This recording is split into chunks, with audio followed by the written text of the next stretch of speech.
Hello students, good morning.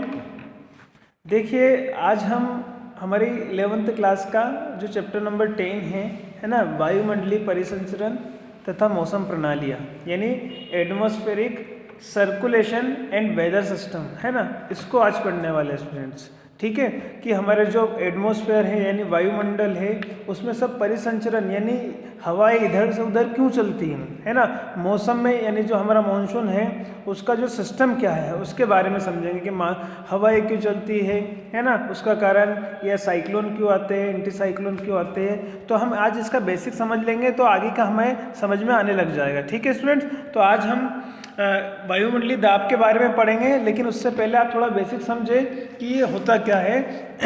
आपने सभी ने देखा होगा स्टूडेंट्स कि जो एयर होती है, हवा जो होती है, वो अगर गर्म होती है ना, तो गर्म होती है तो वो क्या होती है, फैलती है ना।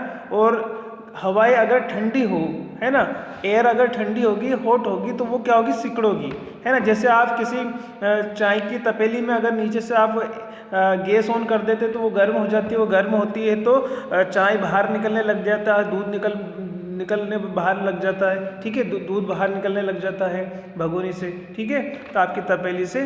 तो वो क्यों होता है, क्योंकि वो उसका टेम्परेचर ज़्यादा हो रहा है नीचे से।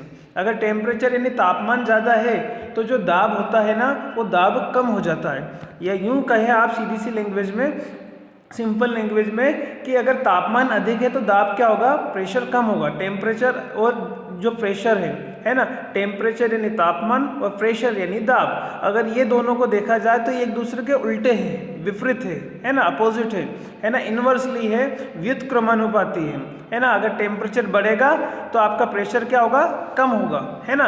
ये सीधी सी बात याद रखें। इस एग्जाम्पल से मैंने समझाने की कोशिश की कि आपको याद रहेगा कि तापमान में और दाब में यानी प्रेशर में, टेम्परेचर और प्रेशर में क्या है ना, दोनों एक दूसरे के अपोजिट है ना। जहाँ तापमान अधिक होगा तो दाब कम होगा, और दाब अधिक होगा तो ताप कम होगा। तो इसी के कारण वायु गर्म होती है, जब एयर गर्म होती है तो वो गर्म होती है तो ऊपर उठती है, क्योंकि उसमें वजन ही नहीं होता है। वजन नहीं होता, इसका मतलब उस पर कोई प्रेशर नहीं है, वो ऊपर उठने लग जाएगी, है ना। और अगर वहाँ पर कोल्ड सीजन है, मान लीजिए ताप कम है, तो वो हवा क्या होती है, भारी होती है, और भारी होती है तो वो अंदर नीचे बैठती है, नीचे आने लग जाएगी, क्योंकि उसका भार वेट ज़्यादा हो जाता है ना, उस पर दबाव ज़्यादा होता है। आपको सीधी सी लैंग्वेज में बेटा ये याद होना है कि जो हवा चलने का कारण, जो मेन रीज़न है, वो हवाएं जो चलती है उसका मेन रीज़न है आपका प्रेशर, दाब। अगर ये दाब कम ज़्यादा नहीं हो तो हवाएं चलेगी नहीं, है ना। इसलिए इसका कम ज़्यादा होना ज़रूरी है ना। और हवाएं हमेशा बेटा हाई प्रेशर से किधर चलती है, लो प्रेशर की ओर चलती है। मान लीजिए यहाँ पर हाई प्रेशर है यानी उच्च दाब है, और यहाँ पे लो प्रेशर है यानी निम्न दाब है, तो हवाएं इधर से इधर चलेगी, इस डायरेक्शन में चलेगी। ठीक है, हाई प्रेशर से लो प्रेशर की ओर गति करती है हमारी हवा। तो हवा के चलने का मेन रीज़न है प्रेशर, दाब, है ना। अगर दाब कम ज़्यादा नहीं हो तो हवा चलेगी नहीं। कभी ना आपने देखा होगा कि सुन्न हो गई हवा, तो इसका मेन कारण यही है कि दाब सब जगह क्या होगा, इक्वल हो गया। अब वायुमंडलीय दाब पढ़ेंगे। देखिए वायुमंडलीय दाब क्या होता है ना। वायुमंडलीय दाब क्या है, समुद्र तल से वायुमंडल की अंतिम सीमा तक। देखो हमेशा सी लेवल की बात कर रहे हैं, समुद्र तल से एटमॉस्फेयर जो वायुमंडल है उसकी अंतिम सीमा है ना, लास्ट लेयर, अंतिम सीमा तक एक इकाई क्षेत्रफल के वायु स्तंभ के भार को वायुमंडलीय दाब कहते हैं। इसको सीधी सी लैंग्वेज में समझे कि मान लीजिए आपका सी लेवल है और आपका अंतिम लेयर ये है, वायुमंडल की अंतिम लेयर मतलब ऊपरी सबसे लास्ट वाली ये है, तो यहाँ से एक स्तंभ बनेगा एयर का। मान लीजिए यहाँ से यहाँ तक एक स्तंभ बना ऐसा कॉलम, तो इसके अंदर जितना भी 1 यूनिट भार है ना, ये यहाँ पर जितना भी भार है इसके अंदर, उसे ही बोलते हैं वायुमंडलीय दाब। ठीक है, तो सीधी सी लैंग्वेज है, या यूँ कहे कि माध्य समुद्र तल से यानी सी लेवल से, मीडियम एवरेज सी लेवल है ना, माध्य समुद्र तल से वायुमंडल की जो अंतिम सीमा है ना, तक का एक इकाई क्षेत्रफल के वायु स्तंभ के भार को हम क्या कहते हैं, वायुमंडलीय दाब कहते हैं। ठीक है, अब वायुमंडलीय दाब तो हमने समझ लिया कि वायुमंडलीय दाब क्या होता है। तो वायुमंडलीय दाब को किससे मेजर करते हैं हम, वायुमंडलीय दाब को हम मेजर करते हैं मिलीबार से। किससे मेजर करते हैं, किससे नापते हैं, मिलीबार से। देखिए वायुमंडल का जो भार है ना, वो किससे नापते हैं हम? मिली बार से, ठीक है, किससे? मिली बार से। और अगर इंटरनेशनल इकाई की बात करें बेटा कि अंतर्राष्ट्रीय इकाई क्या, तो पास्कल, हेक्टो पास्कल हटा के आप पास्कल भी लर्न कर सकते हैं कि वायुमंडलीय दाब है कि यहाँ पर इस एटमॉस्फेयर में कितना प्रेशर है। ये किससे मेजर करेंगे हम? तो मिली बार में मेजर करते हैं, ये मिली बार से पता चलता है हमें, है ना। जैसे हम कपड़े की लेंथ को नापते हैं कि कितने इतने मीटर का कपड़ा, या फिर किलोमीटर को हम देखते हैं कितने किलोमीटर दूरी को हम किलोमीटर में नापते हैं, ऐसे ही वायुमंडलीय दाब को यानी एटमॉस्फेयर प्रेशर को जो हम किससे मापते हैं? मिली बार से मेजर करते हैं। और इसकी अंतर्राष्ट्रीय इकाई क्या होती है? हेक्टोपास्कल यानी पास्कल होती है, ठीक है। इतना क्लियर है। अब आगे देखते हैं क्या होता है ना। अब सी लेवल की बात कर रहे हैं, देखो महासागरीय सतह की बात कर रहे हैं, महासागरीय सतह की यानी सी सरफेस की, ठीक है।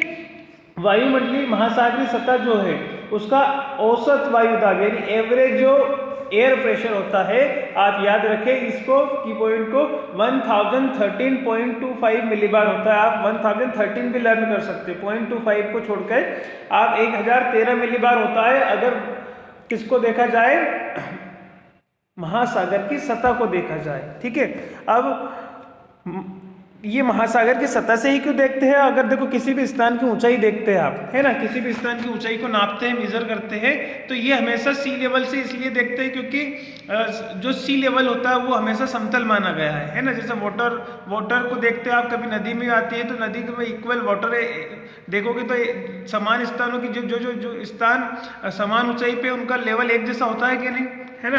तो उसको समतल माना गया, सीधी सी लैंग्वेज हमारी ये है कि उसको समतल माना गया यानी प्लेन माना गया है, किसको? समुद्र तल को, है ना। तो वहाँ से किसी स्थान की ऊंचाई को मापते हैं, क्योंकि हमारा जो धरातल है, धरातल मतलब हमारा जो अर्थ सरफेस है स्टूडेंट्स, वो क्या है स्टूडेंट्स कि वो उबड़ खाबड़ है यानी ऊंचा नीचा, कहीं पर माउंटेन है, कहीं पे प्लेट्यू है, कहीं पर प्लेन है ना, यानी पर्वत पठार मैदान सभी का हाइट अलग अलग है, इसलिए किसी भी स्थान की ऊंचाई को हम सी लेवल से मेजर करते हैं, ठीक है।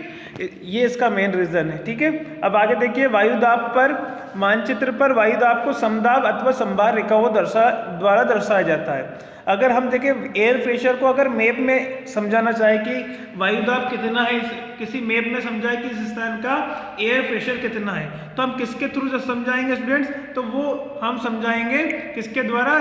समभार रेखाओं के द्वारा, है ना। या फिर इसे ही हम बोल सकते हैं समदाब, समदाब यानी समान दाब, समान दाब वाली रेखा है ना, या समभार रेखा है। मतलब दाब, देखो दाब और भार एक ही है, भार मतलब दाब और दाब मतलब भार, दोनों का मीन्स एक ही, प्रेशर एंड वेट, ठीक है।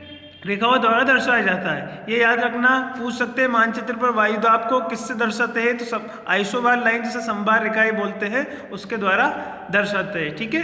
अब वायुदाब की ह्रास या कमी, ह्रास क्या होता है? ह्रास यानी कमी होना, ठीक है।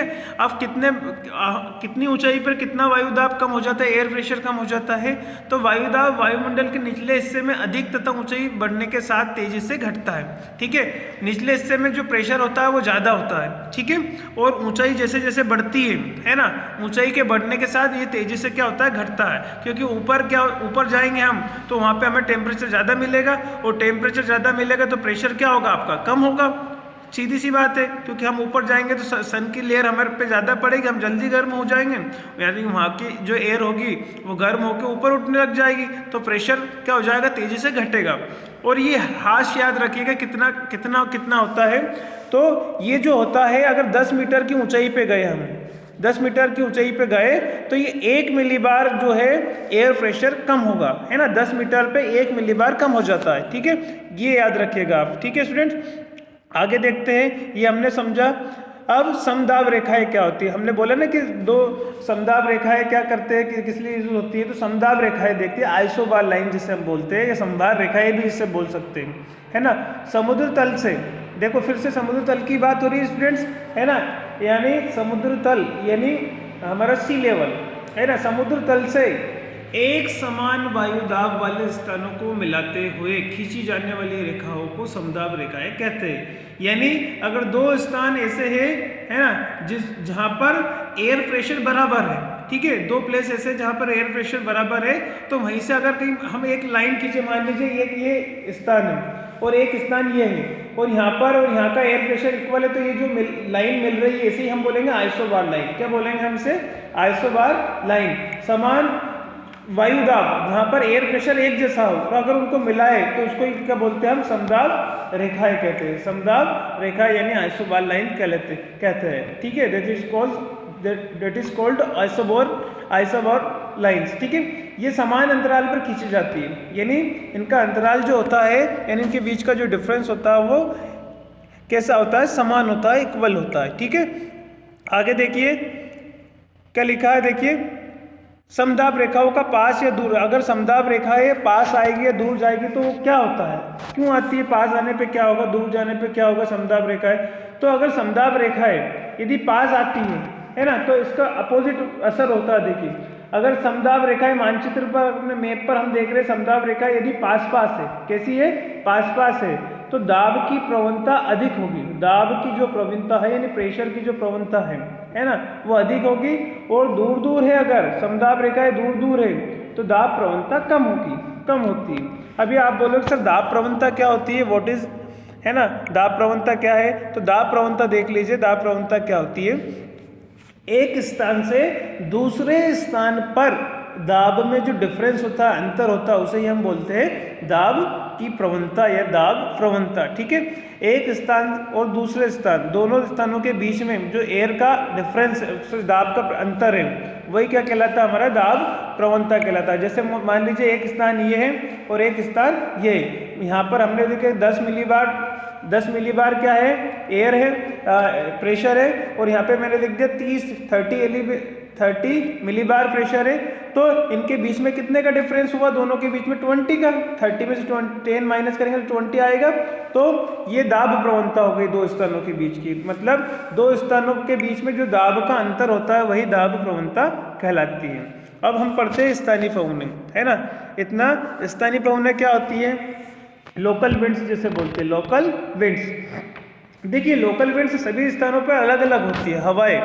हवाएं सभी जगह एक जैसी नहीं होती है, सभी की हवाएं, कोई बोलते हैं कि कहीं पे गर्म हवा चल रही है, कहीं पे ठंडी हवा चल रही है, कहीं पे बर्फबारी हो रही है। तो ये अपने अपने एरिया में अपने हिसाब से, मतलब उसके कटिबंध के अनुसार होती है, यानी तो उसके हिसाब से ये स्थानीय पवनें अलग अलग स्थानों पर अलग अलग नाम से पहचानी जाती हैं। जैसे आपने देखा होगा कि जैसे समर वेकेशन लगेगा, आपका छुट्टी का समय आएगा अभी, है ना, मार्च के बाद में मई जून जो हो गया आपके 2 महीने, तो इन 2 महीनों में आपको सबसे ज़्यादा गर्मी लगेगी, है ना, सबसे ज़्यादा गर्मी लगेगी। तो एक हवा चलती है बहुत ज़्यादा गर्म हवा, जिसे हम हमारे लोकल एरियाज में बोलते हैं लू। क्या बोलते हैं, लू, है ना। आपकी बुक्स में भी देखना लू दिखेगा, है ना। भारत में गर्म हवाओं को हम क्या बोलते हैं, लू कहते हैं, क्योंकि हमारे भारत की जो, इंडिया की जो गर्म हवा है उसका स्थानीय नाम क्या है, लू है। तो देखो स्थानीय पवनें क्या होती है, तापमान की भिन्नता, अलग अलग डिफरेंस रहेगा टेम्परेचर में, तभी हवा चलेगी। हमें मालूम है अगर टेम्परेचर सब जगह एक जैसा हो जाए तो फिर दाब भी कैसा होगा, एक जैसा हो जाएगा, तो हवा ही नहीं चलेगी, क्योंकि एक दूसरे के इन्वर्सली होता है दोनों। मौसम संबंधी, है ना, अन्य कारकों के कारण तापमान की भिन्नता होगी अगर एटमॉस्फेयर में, वातावरण में, और मौसम संबंधी अन्य कारकों के कारण किसी स्थान विशेष में पवनों का जो संचलन होता है, यानी पवनें जो चलती है, संचलन मतलब चलना, तो उसे ही क्या बोलते हैं, स्थानीय पवनें की विशेष, है ना, मौसम संबंधी, ठीक है। यहाँ पे ध्यान रखना तापमान की भिन्नता के कारण, है ना, तापमान सभी का टेम्परेचर अलग अलग होगा कि नहीं, स्थानीय बताओ। हमें J&K में जाएंगे, जम्मू एंड कश्मीर में जाएंगे हम, तो वहाँ का टेम्परेचर अलग होगा, राजस्थान का अलग है, राजस्थान में डेजर्ट है ना, तो वहाँ की हवाएं क्या होगी, गर्म होगी, है ना। तो ये सभी का टेम्परेचर अलग अलग होता है, इसी कारण से स्थानीय पवनें चलती हैं, ठीक है। लोकल विंड्स, टोर्नेडो क्या है स्टूडेंट्स, ठीक है। टोर्नेडो क्या होता है ये समझ लीजिए अब, है ना। टोर्नेडो में क्या होता है, टोर्नेडो यानी चक्रवात, टोर्नेडो मतलब चक्रवात, या फिर हम बोलते हैं साइक्लोन। क्या बोल सकते हैं हम, साइक्लोन। मध्य अक्षांशों में स्थानीय तूफान तड़ी झंझा के साथ भयानक रूप में ले लेते हैं। इसके केंद्र में अत्यंत कम वायु दाब होता है।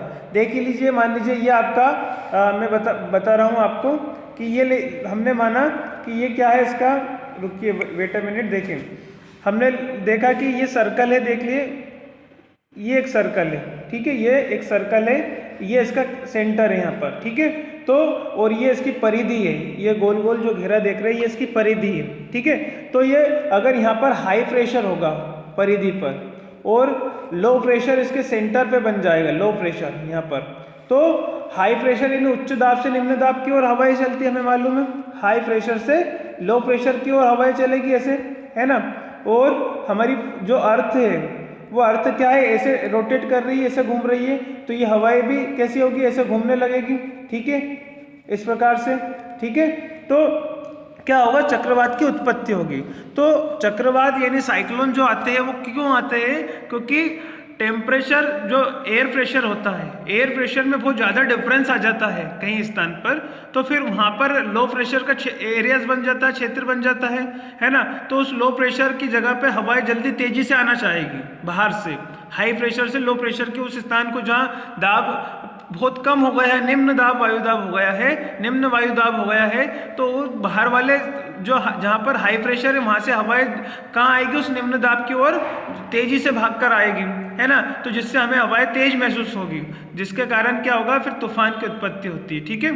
तो देखिए, और वायु ऊपर से नीचे की ओर आक्रामक रूप ले लेती है। और हवाएं कैसे चलेगी, जैसे ये आपने देखा कि इसमें ये सर्कल है आपका, तो हवाएं ऐसे चलेगी, ये लो प्रेशर है इधर और ये हाई प्रेशर है। तो आपको याद रखना, हाई प्रेशर से लो प्रेशर की ओर, केंद्र की ओर, केंद्र में लो प्रेशर होता है। आपको चक्रवात में पूछा जाए कि चक्रवात में कहाँ पे निम्न दाब होता है, लो प्रेशर होता है, तो आप बोलोगे कि केंद्र पर। केंद्र पर लो प्रेशर होने के कारण हाई प्रेशर की जो विंड से हवाएं है वो तेजी से केंद्र की ओर यानी सेंटर की ओर आती है ना, जिससे चक्रवात की उत्पत्ति होती है। और ये हमारी अर्थ इस प्रकार से रोटेट करती है, तो ये घूमने घूमने लग जाती है। तो एक बाउंडर तरीका, बाउंडर जैसा हमारा दिखाई देता है कि बहुत तेज हवा चल रही है ना।